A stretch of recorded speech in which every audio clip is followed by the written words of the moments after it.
face. He's the new face. New face of what? The hell are you talking about? Like seriously. Oh, the new face of the NBA, Anthony. Yeah, okay. You know what I mean? Look, really? Guy's got 2 shots. You're the face of the NBA. Slow down. He's a good player. I've always thought the whole face of the NBA thing was comical. You want him to be the face of the NBA because you don't like it that all the other faces in the NBA aren't American. Sports Rage tonight. Only on SportsGrid. And if they go through Cat, that means Cat at 11-1 could be Eastern Conference Finals MVP. The worst team in the WNBA is the Chicago Sky. They have no perimeter play. They're playing Sloot too many minutes. And Angel Reese doesn't have the help she needs. Betting above the rim. Only on SportsGrid. I already heard yesterday that he's got no shot to win the Cy Young because it's going to Skubal again. Skubal's winning the Cy Young. No shot for free. They're both terrific. They both have incredible numbers and credentials and stats and strikeouts and ERA and everything. Like every single category, Fried is right there with him. Pharrell, coast to coast. Only on SportsGrid.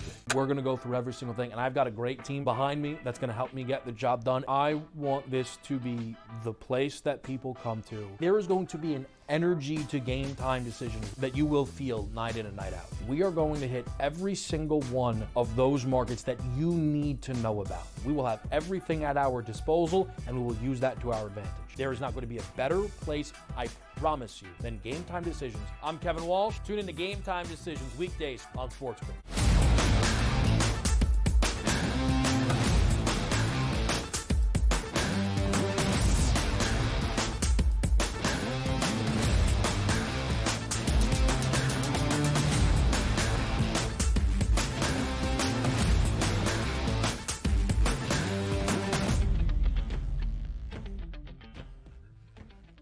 We welcome you to hour number 3, our third and final live right here on this Wednesday on the early line on SportsGrid. He is Donnie. I am Ben. A ton of NBA playoff conversation coming your way here in this third and final hour in extended time with the coach, James Young, JY, looking back on game number 4 in Indianapolis last night between the Pacers and the Knicks, and if the Eastern Conference Finals is going to be over very, very soon with Indiana now holding a 3-1 series lead. Could there be life for New York tomorrow night back inside Madison Square Garden? Game 5 tonight in Oklahoma City between the Thunder and the Timberwolves. A full-blown preview and breakdown of that matchup as OKC looks to clinch a spot in the NBA Finals for the first time in nearly 15 years. We'll have some conversation around the WNBA. Keith Stewart joins us up next to talk about this week at Jack's Place, the Memorial on the PGA Tour. And, of course, DRS will hear from the people. How are they approaching Game 5 tonight in OKC? All of that in our third and final hour. I love it, too, because we might be 36 or so hours away from the New York Knicks fans talking about, do we add LeBron James? Do we add Giannis Antetokounmpo, who our next coach is going to be, who's in town, who's out of town, because of a demoralizing Game 5 loss in Madison Square Garden to knock them out of the Eastern Conference Finals. But also, like, we're going to talk some golf. Like, hey, what do you mean golf? There's nothing going on right now because there's no major championships. I do want to talk about this, though, when Keith comes on. Did you see, Ben, the PGA Tour Championship is changing the structure of the tournament, which I 1,000% agree upon. And sometimes we always talk about like the changing landscape in college football, you know, the NFL, you're going to add an extra game, add an extra team in the playoffs. I think this is pertinent information. And also Rory McIlroy. I ain't calling Jack. I just ain't even going to show up there. So we got some controversy for the PGA Tour outside of the majors. Love to see it. We love to see this. DRS will be breaking it all down this week. The Memorial Tournament in Dublin, Ohio, outside of Columbus at Jack's Place. That is Muirfield Village, one of the signature events each and every season on the PGA Tour. Next week, we go up to the Great White North, the RBC Canadian Open, and then DRS 2 weeks from now, our third major championship of this season in golf's toughest test. That's the United States Open at Oakmont. That is going to be a big one as well. Oakmont in the greater Pittsburgh region, if I am not mistaken. And plenty of hot topics to discuss with Keith Stewart as well. We want to hear from you people. How are we feeling about game number 5 of the Western Conference Finals tonight? Not necessarily are the Thunder going to win, but can OKC not just win outright to clinch the Western Conference crown, but do so comfortably as an 8.5-point favorite? What's the best bet for game 5 tonight in Oklahoma City? The question to all of you in Fade the Public.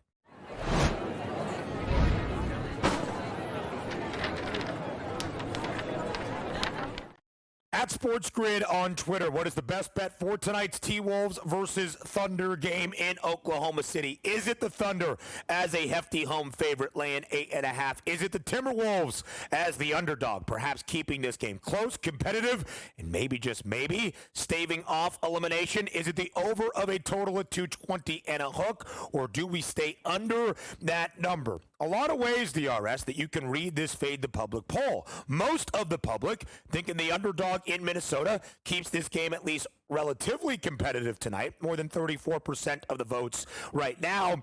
Or maybe the least selected option, the under of 220 and a half, as we have seen 3 consecutive games in the Western Conference Finals push to the over. DRS, which way did you vote, and would you look to Fade the Public either which way?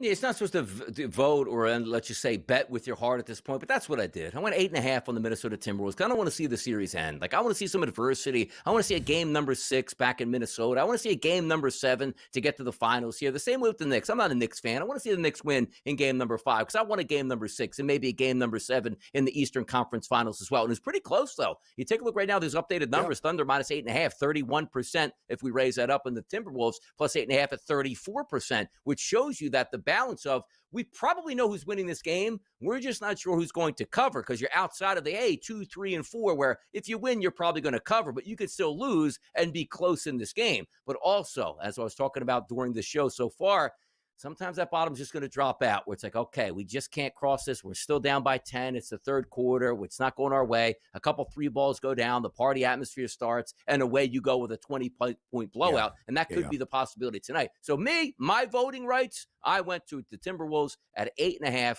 with the 34%. So technically, I'm not fading the public. I'm with them tonight. DRS, I laid the 8.5 with Oklahoma City. That would be the way I approach this. However, seeing only 8% of the public on the under in what is an elimination game. Season on the brink for the Timberwolves, and OKC just trying to make quick work of it in advance to the NBA Finals and get their rest in. I might be fading the public in that perspective. I can understand taking the 8.5 points with Minnesota. It makes a ton of sense. And frankly, the Thunder, despite being the NBA's best covered team and best ATS team throughout the entirety of the regular season, it's not been great here in the playoffs. A favorite of at least 3 points in all 15 of their postseason games. Just 6-9 against the spread. I hope, like you, for the competition's sake, Minnesota keeps this game close and keeps things interesting tonight in game number 5 in OKC. Our guy Jordan Pensil, by the way, he doesn't really believe it will be close. DRS said Thunder by at least 10. Thunder by double digits. And I really could see that happening as well. You do wonder the response out of Minnesota tonight. And Donnie, for me, that starts in one spot. It's Anthony Edwards. 16 points in game number 4 after a 30-point performance in game 3. And maybe it's not just the Ant-Man, it's the combination of Edwards and Julius Randle, who combined for 54 in game 3. Minnesota won that game by 42, their lone victory in the Western Conference Finals. Those two combined for just 21 total points in game number 4. You need a big night out of Anthony Edwards, and you need that coupled with a great performance out of Julius Randle if Minnesota is going to avoid elimination tonight. Yeah, we expect the Batmans to have a good game tonight, right? SGA, and you're going head-to-head with Anthony Edwards. You know, it's right about the Robins tonight, which I have my mind on here, which we're going to take a look at just a little bit later in this hour of who needs to step up and provide that extra support to those superstars here. But I'm just looking forward to a competent game all the way through, something that we can watch. Because yesterday, you know, the Knicks were down double digits for the majority of the second half. Love the first quarter, love the second quarter. Like, you had some great shots. And sometimes you sit back and watch the pro game and say, how are these these guys this good. Like, just watch the first quarter last night of the Knicks taking on the Pacers. The shot-making ability, the athletic ability on center stage, it was fun to watch. I hope we get that tonight, because who wouldn't love, I mean, outside, again, an OKC fan and betting OKC, like Anthony Edwards pulling up with a 40 spot tonight in a big spot, like, you know, dropping 7 triples out there, absolutely dominant getting to the rack. We would love to see that. We don't want to see Anthony Edwards here from a fan perspective, 13, 14, 15 points, and it wasn't our year, and I told you I didn't want to be the face of the NBA. Just leave me alone and let me get my offseason started. Fight back tonight, Minnesota. Push it to a game number 6. Let's see it happen. Give me SGA 40. I mean, SGA almost turned into a 40-point triple-double in the last game. He could do that again. Anthony Edwards, match that guy, man. Don't let him run away with the series. Come on. In games 1 and 4 of this set, DRS, Anthony Edwards has only taken 13 shots and he has only made 5. He has admitted after both games he needs to be more aggressive in getting his shot. How did he respond in game 2? 26 field goal attempts. Only was 1 of 9 from beyond the arc, and Minnesota did lose by 15, but he scored 32 points. Could be a good way of approaching that points prop, of 26.5. Shai Gilgeous-Alexander, a 40-point performance in Game 4, but he wasn't even really the story. It was Jalen Williams with a career best in the postseason, 34 points as well, and a career high in whatever game, making 6 triples. We check in on the PGA Tour Jack's place next.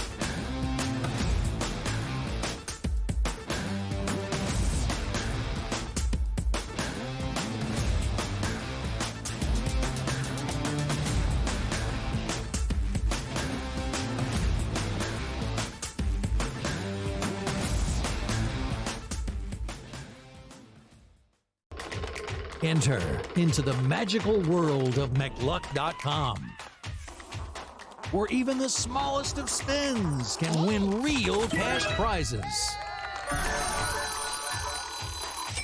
Adventure into over 1,000 of the best Vegas-style slot games. So what are you waiting for? Unlock your free welcome offer today. Join the fun where winners play and players win. Two guys that can do it all. Too much electricity this morning. This is a good time. We're having a lot of fun. I had to do a triple take. Ka-ching! Why? Because of parity. I didn't mean to offend. Yeah, it's not going to happen. Load management is a dirty word. Let him rip. You know what? Circumstances provide the results. What? How do you do this once? Oh, Donnie, you got such a good show there. A network that is booming. The Early Line, only on SportsGrid. The game is on. The stakes are high. But the action isn't just on the field. He's rearranging that rim.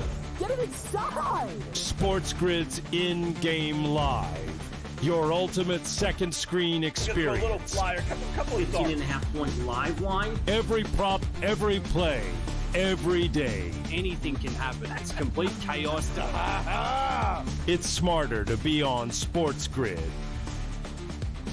We're going to go through every single thing, and I've got a great team behind me that's going to help me get the job done. I want this to be the place that people come to. There is going to be an energy to game time decisions that you will feel night in and night out. We are going to hit every single one of those markets that you need to know about. We will have everything at our disposal, and we will use that to our advantage. There is not going to be a better place, I promise you, than Game Time Decisions. I'm Kevin Walsh. Tune in to Game Time Decisions weekdays on SportsGrid.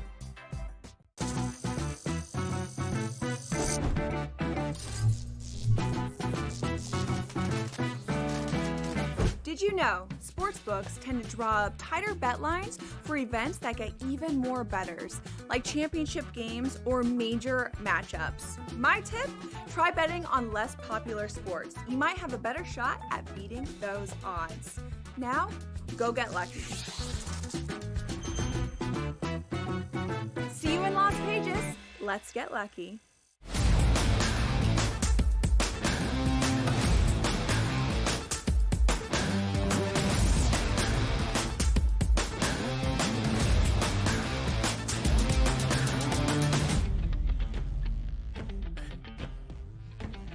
A big week, as always, on the PGA Tour when the golfers head to Jack's Place, that is Muirfield Village, in Dublin, Ohio, for the 2025 Memorial Tournament. Scottie Scheffler is the reigning champ. He is in the field this week after he did not win on his home turf at Colonial last week, but still finished top 5. Scheffler, a very short favorite. We'll talk about all of that in a couple of moments. We hope with our guy Keith Stewart here on the early line. But DRS's hot topics continue on this Wednesday morning. A few big ones, DRS, in the last 24 to 48 hours around the PGA Tour. Let's start with the changes to the Tour Championship, the final leg of the FedEx Cup postseason that crowns the FedEx Cup winner each and every year. The last few seasons, though, the PGA Tour has elected to use a staggered start based on the top 30 entering that Tour Championship at East Lake in Atlanta. Based on where you were in the FedEx Cup standings, for instance, if you were in first, you started at 10 under, so you had the leg up, you had the advantage to win the FedEx Cup, even though somebody might win the Tour Championship or play better in terms of their rounds to par that week. So, DRS, that a big change for the PGA Tour this upcoming season. No longer a staggered start in what they will coin a more difficult test at the Tour Championship. Good. Look at other sports out here. Imagine if you got to the Super Bowl last year, like, oh, man, Chiefs are down 14-0. Wait, we didn't even kick off yet. Oh, well, the Eagles are the better football team overall, had more points in the regular season. Stop it. We just want to see great players in a big-time tournament play for money and be on even footing here. Hey, I want to bet this tournament. Well, Scottie Scheffler's got a 7-shot lead over Rory McIlroy. What? The tournament hasn't started yet. I like this change here because it's understanding when you do something and it doesn't work and the public doesn't love it, make the change back. Nobody's going to fault a tournament from being played under normal tournament rules with all the superstars. Just give us the golfers here that we look at on an even playing field. May the best man win. That's all. And now we are joined by Keith Stewart here on the early line for his reaction on this big news, and we'll get to the Memorial Tournament in just a moment as well. Keith, thank you so much for joining us. Welcome to the fold. Join right in on Donnie's hot topic debate. Do you like the changes the PGA Tour announced yesterday for the 2025 Tour Championship? Ben, good morning. And you know what, Donnie, guys, it had to happen, right? The staggered start. When the players don't like it, then you know it's a problem. I mean, it's one thing, the fans can gripe about a lot of things, but the players themselves, I go down there to Atlanta, and when Scottie has a press conference and he starts talking about playing with his buddies and giving them 20 strokes when he plays at home, I mean, that's not the PGA Tour. That's not the Super Bowl of golf. So this had to happen. The change where it sits right now seems pretty good. I also love the talk about the change of venue because going down there every year, I'm not sure that that's the best golf course. I love the way that the Super Bowl moves around, and maybe the Tour Championship should too. Donnie?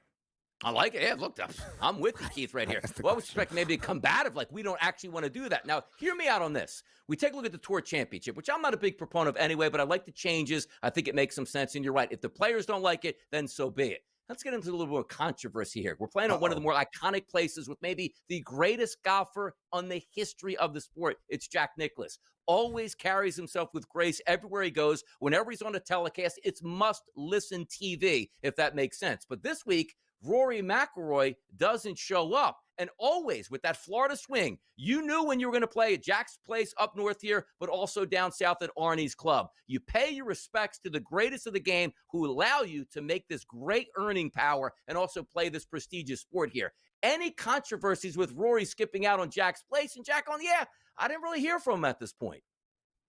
Well, I mean, that's the controversy, Donnie, quite simply.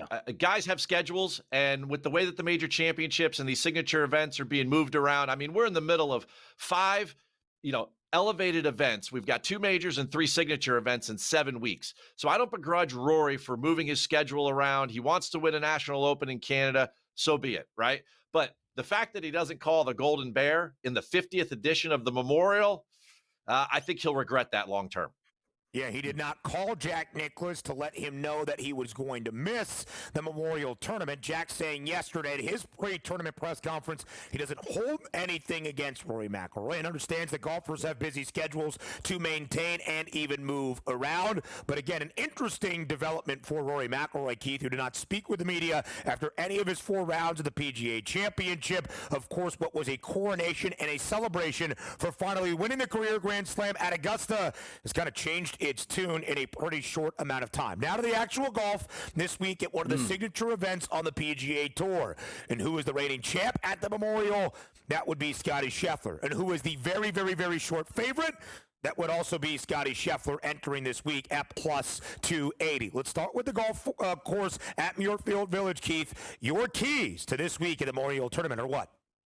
Well, a couple years ago, 2019, Patrick Cantley torched this place for about 19 under par. And you know that didn't sit well with the Golden Bear. Jack had to make some changes. So following the 2020 edition, they did a major renovation of the golf course. And since then, I mean, you look at 2023, Victor Hovland wins at 7 under par in a playoff. In 2024, Scotty wins at 8 under par. So they've got the golf course where they want it. And now the guys are showing up. They have signature status. If you want to win this week, the first thing you got to do is you got to play the place like Scotty. There's no better course management in the game right now. The guy just doesn't make any mistakes. We saw it at Quail Hollow. He's going to do it again here. The second thing is that this is one of the few places out on the PGA Tour that truly measures short game acumen. You've got to be good around the greens here. There's 50 greenside bunkers. They're deep. They're treacherous. You've got deep rough. You've got closely mown areas. You've got runoffs. It tests the whole skill set when you're close with a wedge. And then the third thing is that it's a second shot golf course. There's no tricks here, guys. This place was designed with Augusta National Golf Club in mind, which is a second shot golf course. You have to be a great approach player. The specific range I'm keying on is 175 to 200 yards. The guys that are great there, just like Scotty, are the ones that are going to compete with him come Sunday. Final 40 seconds of the segment, Keith. Keith keys now to the early leans on the early line. Who do you like to have a big week in Dublin, Ohio?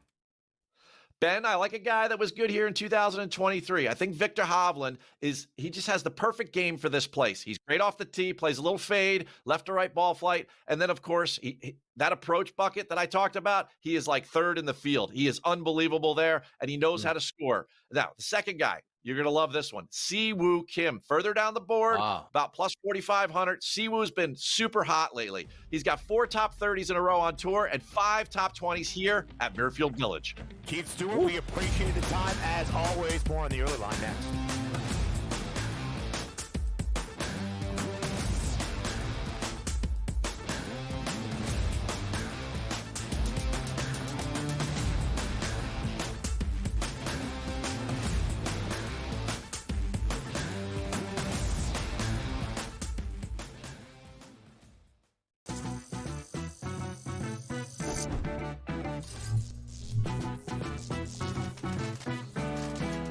Did you know sportsbooks tend to draw up tighter bet lines for events that get even more bettors, like championship games or major matchups? My tip, try betting on less popular sports. You might have a better shot at beating those odds. Now, go get lucky. See you in Las Vegas. Let's get lucky. And if you go through CAT, that means CAT at 11-1. Could be Eastern Conference Finals MVP. The worst team in the WNBA is the Chicago Sky. They have no perimeter play. They're playing too many minutes. And Angel Reese doesn't have the help she needs. Betting above the rim. Only on SportsGrid. I actually like the fact that they went 7 games against a quality opponent here and still had to face adversity even in a game number 7. How are we setting up this next series with a rested Minnesota Timberwolves team taking on OKC fresh from the fight here? They had an extremely, maybe it's just too strong a statement to say, easier pathway than people thought, particularly because of their size. The early line. Only on SportsGrid. The game is on. The stakes are high, but the action isn't just on the field. He's rearranging that ring. Get it inside! SportsGrid's in-game live. Your ultimate second screen experience. Just a little flyer, couple of 15.5 point live line. Every prop, every play, every day. Anything can happen. That's complete chaos. It's smarter to be on SportsGrid.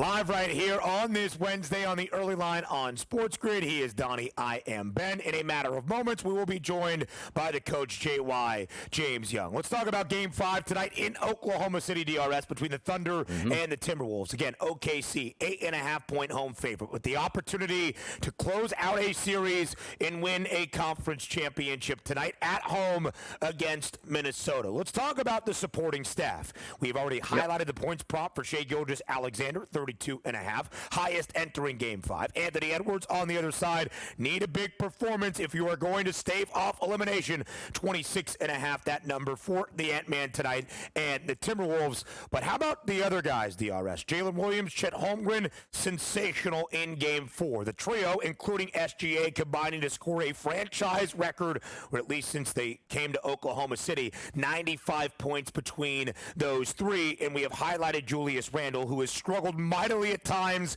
in this series.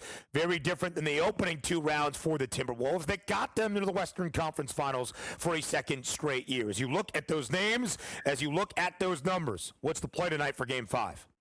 And by the way, the play is going to be taking a look at to see if Jalen Williams and Nickeil Alexander-Walker can certainly step up and fill those shoes if maybe the superstars aren't playing well. But also, Ben, did you watch any of the pregame type of fluff pieces that they have where SGA's dad has that chain that on one side is SGA, the other side is Alexander Walker with a code where if you scan it an AI reality figure comes up? It's actually kind of interesting. It is because, cheering on the family atmosphere, the cousins that grew up together, it's fun to watch you play out, which again leads me into Nickeil Alexander-Walker, over 9.5 points.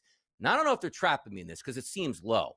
I always like to ride the hot hand and say, you know what? This guy's in this series, multiple games in double digits. Why can't he have another good basketball game? Now, you know me as well. I always like to take those, secondary players at home because that's where they tend to play better. But if our MO here for OKC is Ant's not going to beat us here, somebody else is going to have to take more shots, and that's Alexander Walker. He can drain the three-point shot. He can score. He can heat up. I think he gets the double digits tonight. Whether they win or not, I would be surprised, Ben, if he's not making multiple three-point shots, which puts you right in that realm of 10 points. Then on the other side, Jalen Williams comes off a hot game last game. 21.5 points. And again, if you're Minnesota, you are not going to slow down SGA and say, well, let's just do that. He always scores between 27 and 32 points. It's what he does. But those secondary guys that play better at home, as we talk about, and could be a bona fide star in the making, that's Jalen Williams. 21.5 points, getting into the mid-20s, I think makes some sense tonight. So instead of shopping at the top and saying, you know what, I just got to get SGA in the building, I just got to get Anthony Edwards onto my card, I get it. But Jalen Williams and Nickeil Alexander-Walker, for me, will be the players I'm looking towards outside of the superstars. And DRS, when you look at Jalen Williams in his third year now in the NBA, we had a lot of questions about Oklahoma City in these significant spots. By the time they got to the Western Conference Finals or deeper into a playoff run, would they have the pedigree? Would they have learned from their experience? For this core to get to stages we had not seen just yet. And could there be a guy not named Shai Gilgeous-Alexander that provided that consistent contributions for OKC? Well, Jalen Williams in Game 6 in a closeout potential against the Nuggets in that second round series, only 6 points. How did he respond back home at OKC in that decisive Game 7? 24 points, a really big performance for Oklahoma City. Of course, he had 34, his playoff career high in Game number 4 in Minnesota just a few nights ago on Monday in a career best, regardless of post or regular season game, 6 made threes. Donnie, to me, the Timberwolves bench also a critical X factor tonight. And it's those 3 guys that I believe you alluded to in Naz Reid, Dante DiVincenzo, and Nickeil Alexander-Walker. Alexander-Walker and DiVincenzo each hitting 5 threes in Game 4. So when Julius Randle only posts 5 and Anthony Edwards only scores 16 on just 13 shots, that is how Minnesota stayed close. But it's not just enough for Minnesota to stay close tonight and stay within this 8.5-point margin.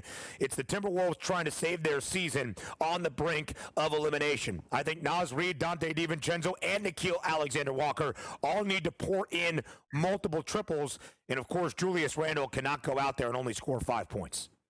No, it doesn't feel like the Minnesota Timberwolves, like nobody can have a bad game. If they want to win this game, they could stay close, and a couple guys can't play all that great. But to win this game, it feels like the bench mob has to come in and absolutely be filthy, which means shooting 50% from three-point range. Julius Randle's got to be in the 20s. Anthony Edwards has to be assertive and aggressive on offense here. No question in my mind. There's much more leeway for OKC being the better team than at home. You're not getting that with Minnesota. They all have to play well if they want to win this game. It's a really good point, DRS. Plenty more to come around the NBA postseason. Up next, live right here on the early line.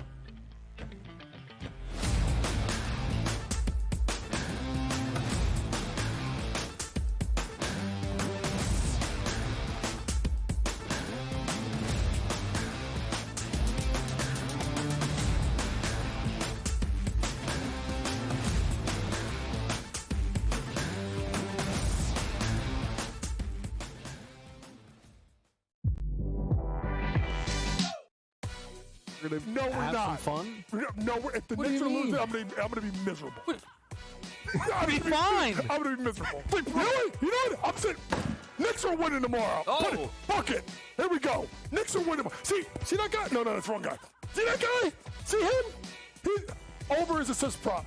Jalen Brunson. He's going over his assist prop. Betting above the rim. Only on SportsGrid.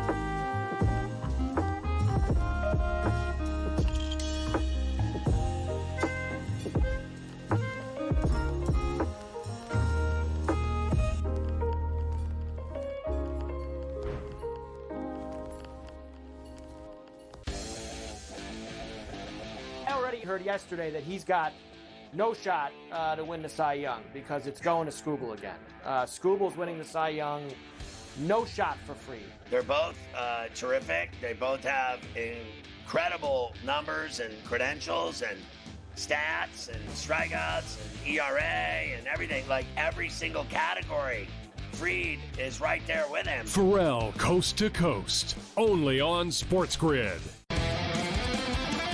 Face. He's the new face. New face of what? The hell are you talking about? Like seriously. Oh, the new face of the NBA, Anthony. Yeah, okay. You know what I mean? Like, really? Guy's got 2 shots. You're the face of the NBA. Slow down. He's a good player.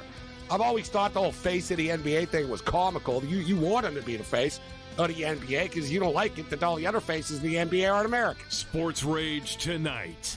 Only on SportsGrid.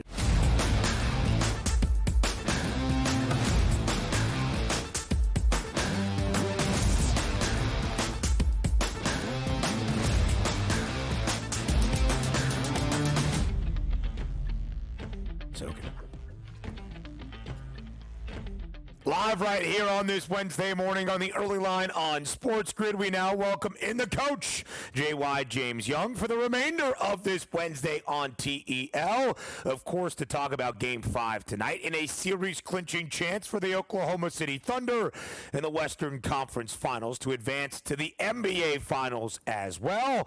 And where J.Y.'s Knicks are in the Eastern Conference Finals, now trailing 3-1 after a Pacers win in Game number 4 last night in Indianapolis. JY, before we get to all of that, thanks for being here on this Wednesday.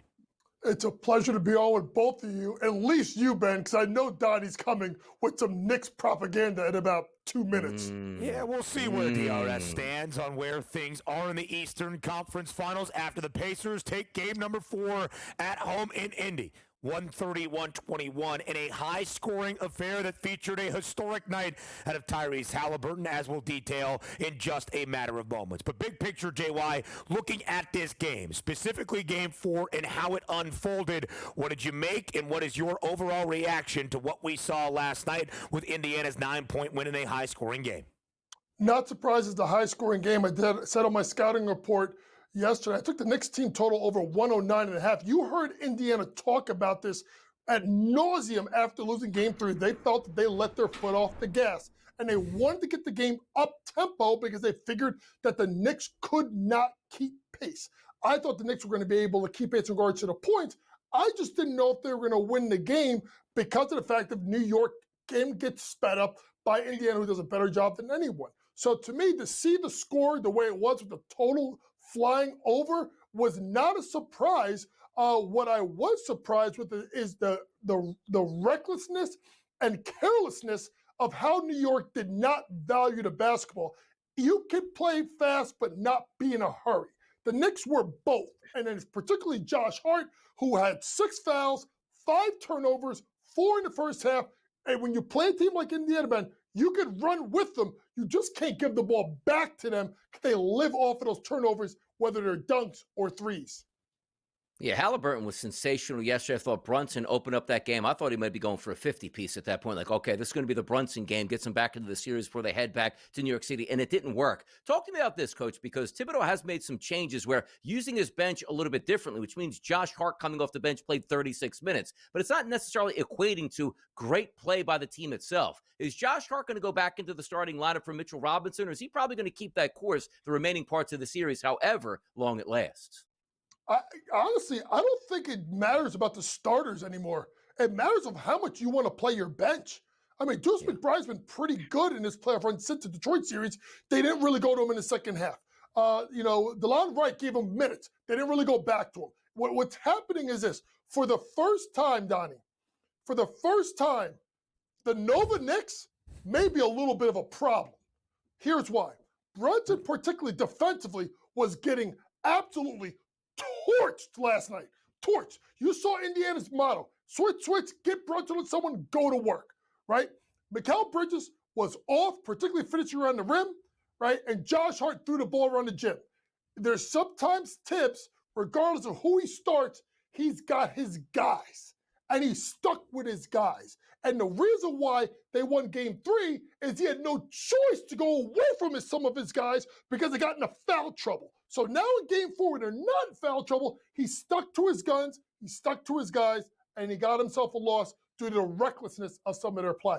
Let's talk about the historic performance, JY, last night from Tyrese Halliburton. 32 points, 15 dimes, 12 boards without committing a single turnover. The first 30, 15, 10, and 0 game, that being turnovers in the history of the NBA postseason. What has Tyrese Halliburton done so well in this series that was encapsulated last night in game 4?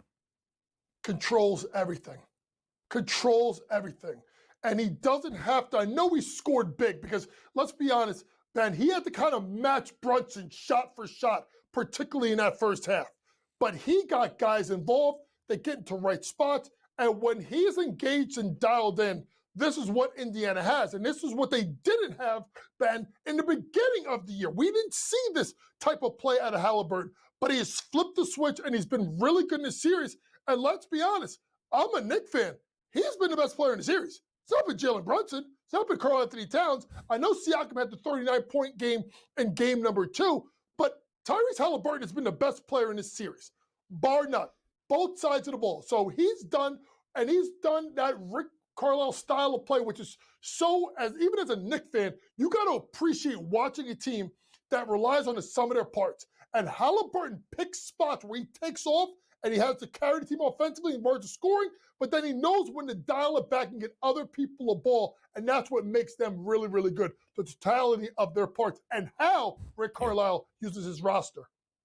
Yeah, take a look at most overrated to maybe most underrated in the series. Tyrese Halliburton, certainly in a closeout effort in game number 5, he can go down as one of those menaces to the New York Knicks in their history, just like Reggie Miller back in the day. But if we do set the series up once again, because it's not over, we are setting up a game number 5 at Madison Square Garden, a 3-1 series price right now towards Indiana. And we're taking a look at the Pacers, a heavy favorite, no surprise at minus 590. The New York Knicks at a plus 430 price here. And if you take a look at the shortest games, game number 6 at plus 152. For me, Coach, even before yesterday, I thought this series was going at least 6 or 7 games, both at plus money. And I do think the Knicks win game number 5. But before we get to those individual stats here for game number 5 itself, how are we stacking up the series? Price point wise, minus 590 to a plus 430 dog price with the New York Knicks. Well, if you're going to think the Knicks will have any chance in hell of winning this series and you want to take them, you got to take them now, because if they win game 5, it's going to shrink the odds a little bit, particularly if they play well at home. I do expect New York to win game 5. It's going to come down to game 6. Now, if you kind of take away, parts of this, New York has been in games. It's honestly, guys, it's how they end and start, right? How they end and start quarters. If you look at that, you break down the first 3 or so minutes, right, of that 12 minutes or so stretch. New York is getting thoroughly outplayed. They're always playing catch up at some point because they don't start right and they don't end right in regards to quarters. So I do like the Knicks in Game 5. I think it is a 6-game series. I think the Knicks find a way to win at home, and then they're going to have a tough time finishing off Indiana because I just think what they're going to do is they're going to run guys at him. Carlisle's going to find the mismatches and attack him, and Tibbs will stay on his guys, and it may cost him a series. And if they lose tomorrow in MSG, could it cost Tibbs his job? Most likely outcome, Indiana in 6 as the odds makers see it, or 6 games even at plus 152. But of course, that can only be the Pacers winning in 6 games. So you talk about tomorrow night. It's a 4.5, 5-point spread in favor of New York and a total JY now north of 220 once again. You expect the Knicks to take advantage of being inside the world's most famous arena, inside MSG. You mentioned how they need to start and finish quarters better. The Knicks win game number 5. Why? Because they start better. Look at the Knicks in the first quarter to win. You listen. That place is going to go one of two ways. And you know New York fans, man, they're either going to be out of control crazy or they're going to turn on that team quick. They have to start fast. Look for the Knicks to try to play for the lead, take the Knicks minus a point in the first quarter, and then play it from there, even just take them on the money line just to be ahead. Because if you want to win this game and give your fans hope and get them on your side, you must start better than what you've started in this series. That first quarter spread as of this moment, the Knicks laying just 1.5 points, but to take that, it's juicy at minus 128. It would be critical for that to be the case. Last night, New York did not win the opening quarter. In fact, they allowed 43 points. They did score 35 in fairness to the Knicks, but they allowed 43 points to Indiana in what set the pace for a very high-scoring and up-tempo game in game number 4. Eastern Conference Finals MVP odds look very similar to the outright odds as well, with Indiana up 3-1. The Pacers a minus 590 favorite outright, and Tyrese Halliburton, after the historic night last evening in Indianapolis, is now minus 550 to win that award. We go to Game 5 in Oklahoma City between the Thunder and T-Wolves next.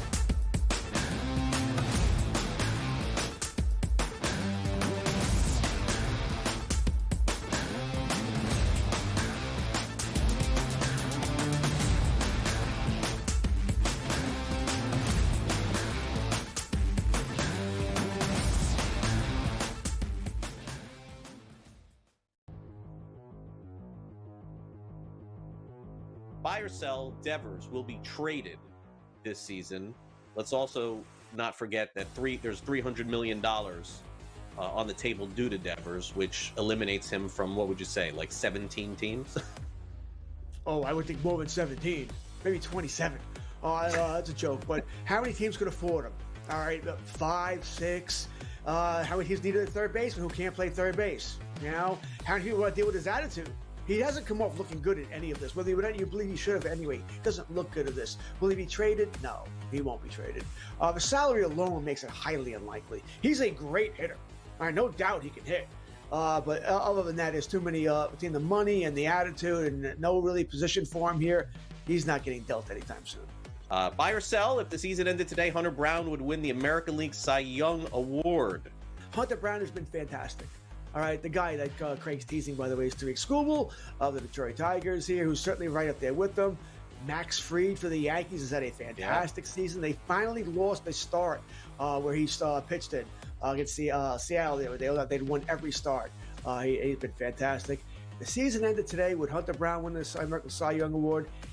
I certainly couldn't argue it if he did. That being said, he's going up against Skubal, who won it last year, going up against Fried of the Yankees. My guess is that he'll need a year. You understand what I'm saying? He needs a year before he can get that kind of recognition if he's tied with somebody. If he's clearly ahead, then I think he would win here. But as of right now, would he win it? I'm going to say no. I'm going to say it would be probably Max Fried. Fantasy Sports Today. Weekends starting at 8 a.m. Eastern Time. Only on SportsGrid.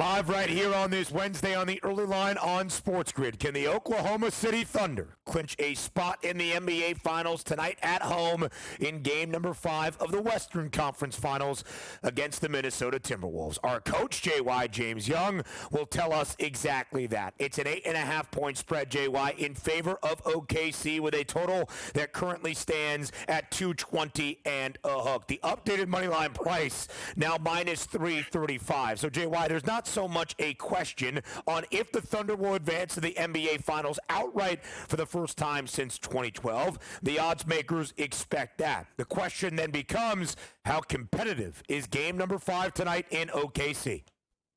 I don't think it's overly competitive. Ben, when this series started, I thought it was going to be 2-0, maybe get game 3, close game 4, blowout game 5. And it seems like that's going to be the case because Oklahoma City has kind of found itself, and they're just so offensively diverse, right, Ben? And the different guys that can attack you and beat you. I just look at a team in Minnesota that, offensively, let's be honest, their 2 best players in game number 4 were Alexander Walker and DiVincenzo. Like, that can't happen.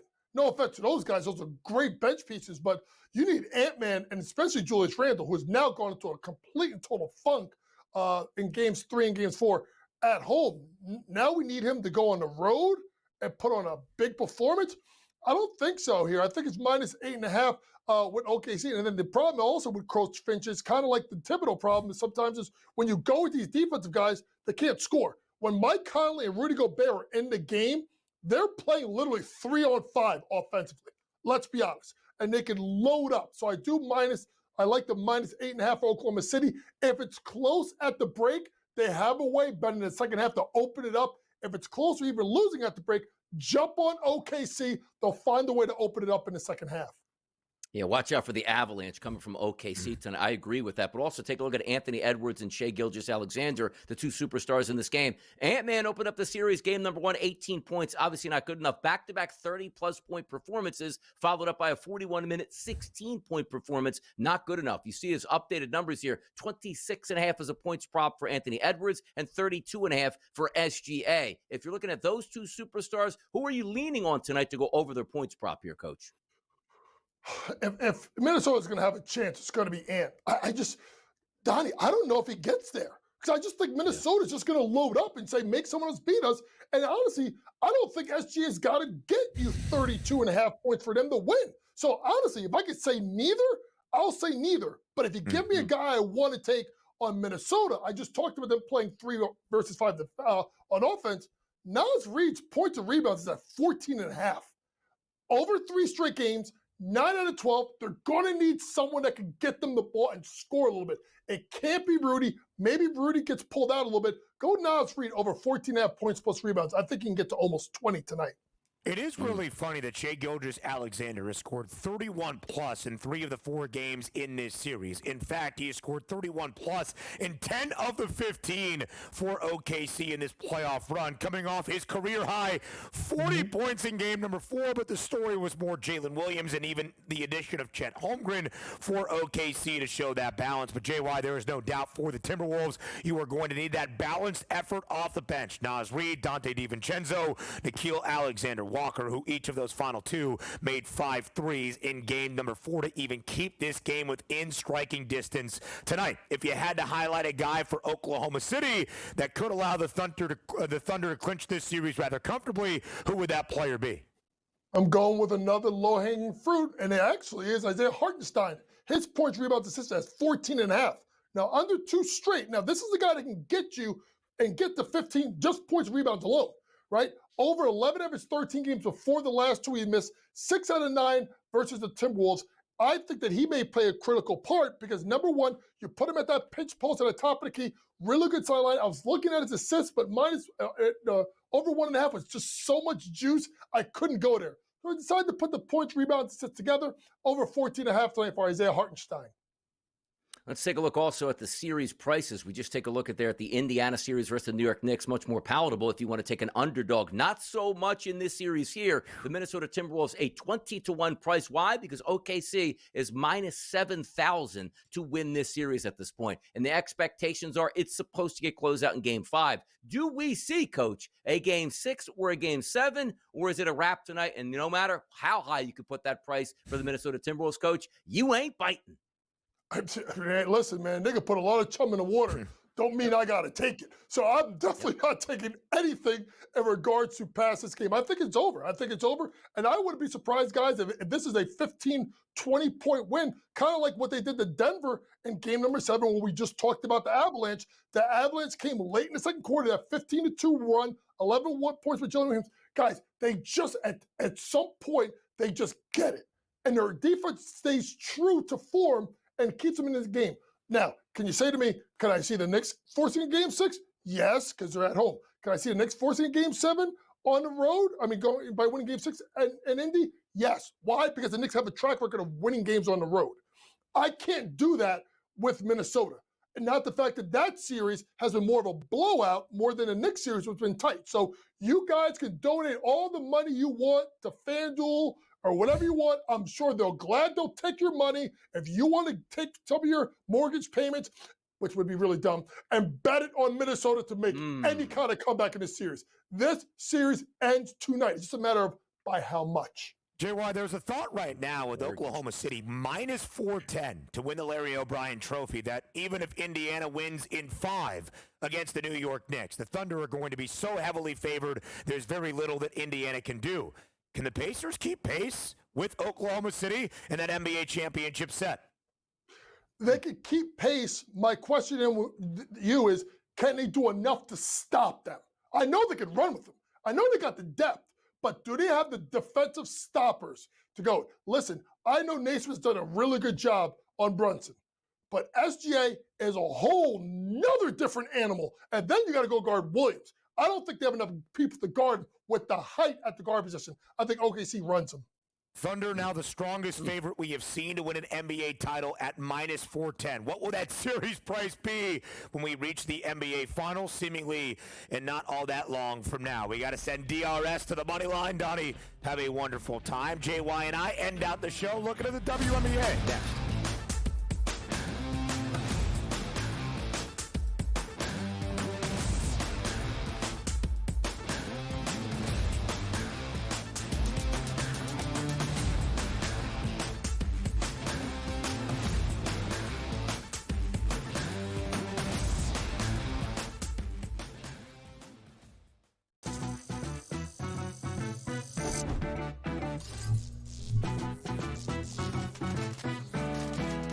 Did you know sportsbooks tend to draw up tighter bet lines for events that get even more bettors, like championship games or major matchups? My tip, try betting on less popular sports. You might have a better shot at beating those odds.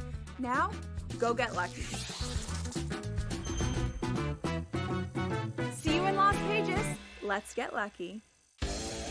Chiefs Chargers in Brazil on Friday on YouTube. They're going to give everyone that game for free. They're so generous because the rest of the season they're going to fleece you for all your money. That's one, Scott. That division to me, based on what's happened to the Chiefs the last couple seasons, that division, the AFC West, could be up for grabs here. I know Chiefs fans think I'm probably out of my mind. Pharrell, Coast to Coast, only on SportsGrid. I actually like the fact that they went 7 games against a quality opponent here and still had to face adversity even in a game number 7. How are we setting up this next series where they rested Minnesota Timberwolves team taking on OKC fresh from the fight here? They had an extremely, maybe it's just too strong a statement to say, easier pathway than people thought, particularly because of their size. The early line, only on SportsGrid. The game is on. The stakes are high, but the action isn't just on the field. He's rearranging that roof. Get it inside! SportsGrid's in-game live. Your ultimate second screen experience. A little flyer, couple 15.5 point live line. Every prop, every play, every day. Anything can happen. It's complete chaos. It's smarter to be on SportsGrid.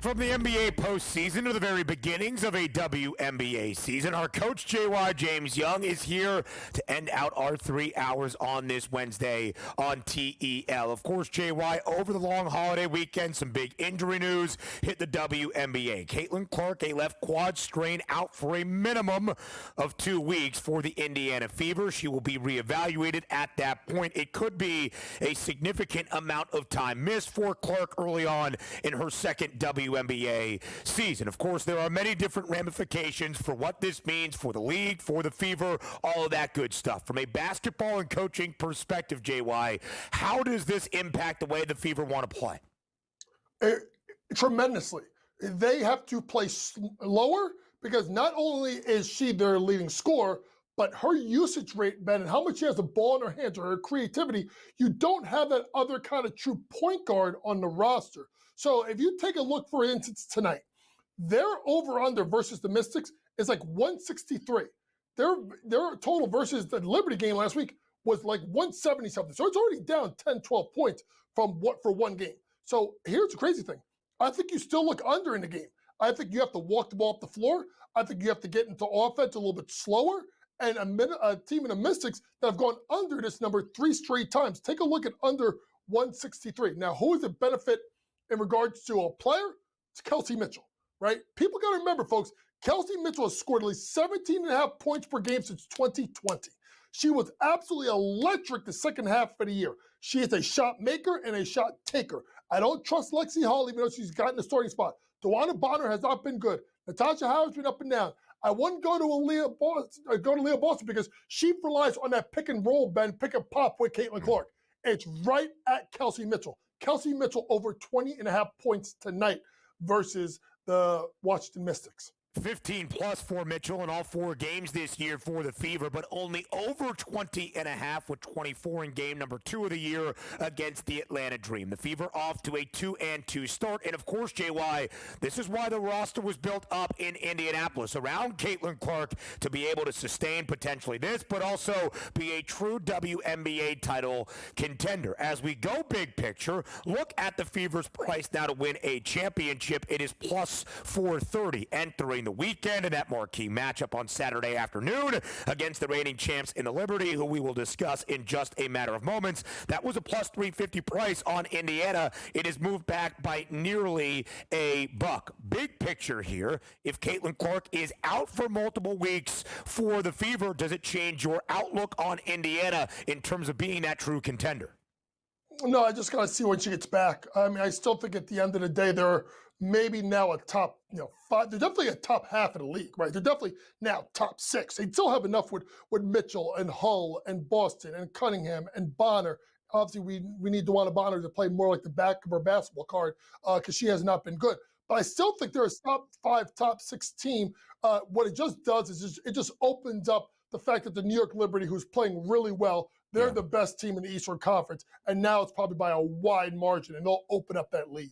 The WNBA Finals matchup last year, the New York Liberty and the Minnesota Lynx, who are our 2 remaining undefeated teams in the W. Minnesota off to a perfect 5-0 start. Although it was her first game not recording 23 points yesterday, Nafisa Collier still a double-double. Minnesota did win by 5 at home against the Seattle Storm. Seattle did cover, but still a perfect 5-0 start for the Lynx. And the reigning champs in the New York Liberty, nearly a 30-point win against the Golden State Valkyries yesterday. They are also off to an undefeated start at a perfect 4-0. JY, how do you evaluate the very top of the table in the WNBA? Exactly what I thought it was going to be, where we're lining ourselves up for a rematch. Having all 5 starters back for the Minnesota Lynx and arguably the best coach in the WNBA in Cheryl Reeve. New York, no Benaja Laney Hamilton, but getting Marina Johannes back from France. Natasha Cloud in the trade, shrewdest offseason move out of any team in the W. She's been fantastic with that lineup.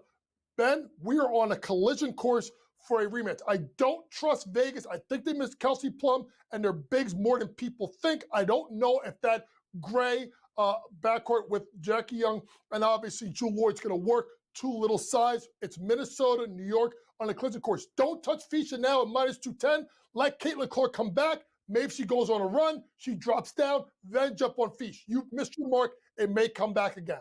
Big feast. Nafisa Collier now the favorite at greater than a $2 price, minus 210 to win the WNBA MVP. Caitlin Clark was the favorite entering this past weekend. JY, a fadeaway to tomorrow and a Thursday on the early line. We appreciate your time as always here on TEL. That does it for us today. Show returns tomorrow, 8 a.m. Eastern time here on SportsGrid.